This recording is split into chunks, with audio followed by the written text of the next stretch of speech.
क्या बात है जी, क्या बात है, क्या बात है। चल रहा है।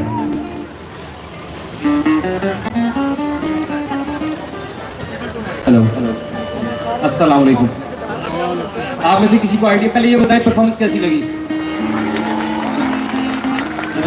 शुक्रिया शुक्रिया।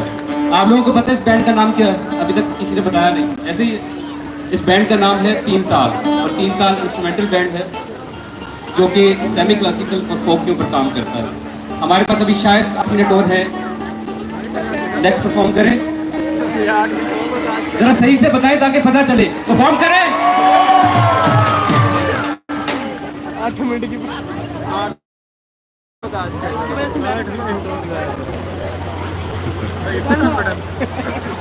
बच्चे वाला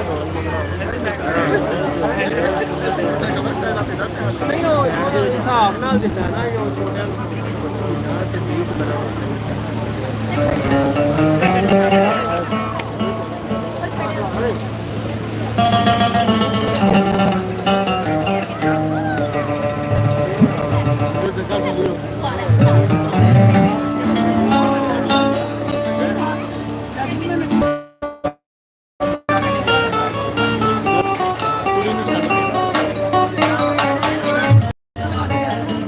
लाइव ही चला के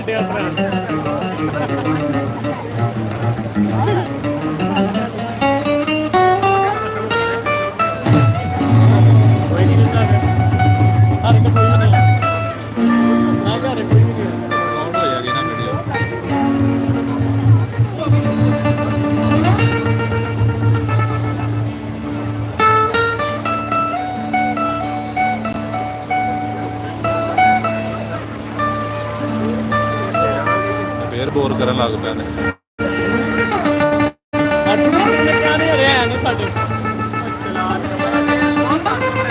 देखो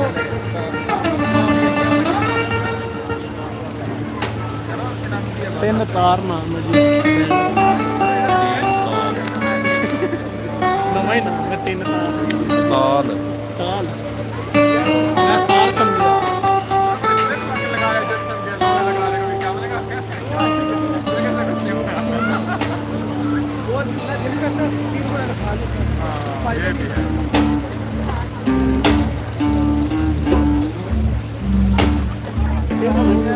ਪਾਣੀ ਦੇ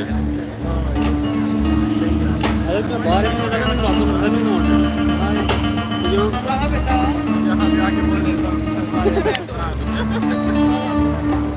इदा की गल नहीं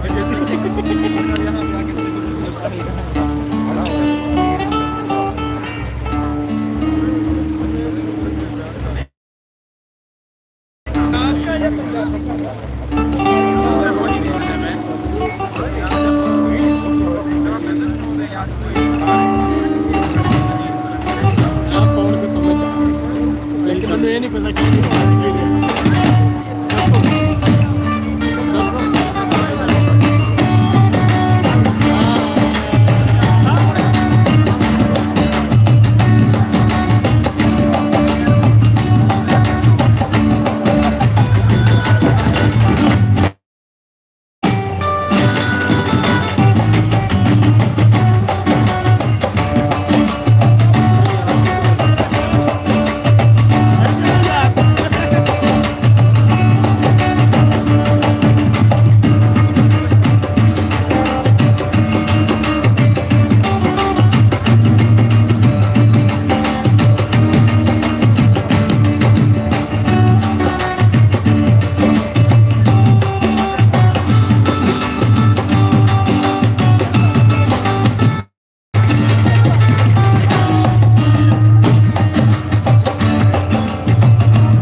बाइक चलाइएगा। ढोल वाला कह रहे हैं कि इनको नाम भूल गया होगा बैंड का, किसी को याद है? एक दफा बताएं क्या नाम है। हाँ, अब आप इसको रिदम में कहेंगे तो पता चलेगा कि आपको याद है। आधी आधी टीम बांट ले। लेफ्ट साइड जैगम की जो कि ढोल पे, राइट साइड मेरी। अब हम मैं कहूंगा 1 2 3 4 और आप रिदम पे कहेंगे कुछ ऐसे, लाइक 1 2 3 4 3 4 3 4 3। Okay, ready? रेडी है? आपकी बारी है। 1 2 3 4।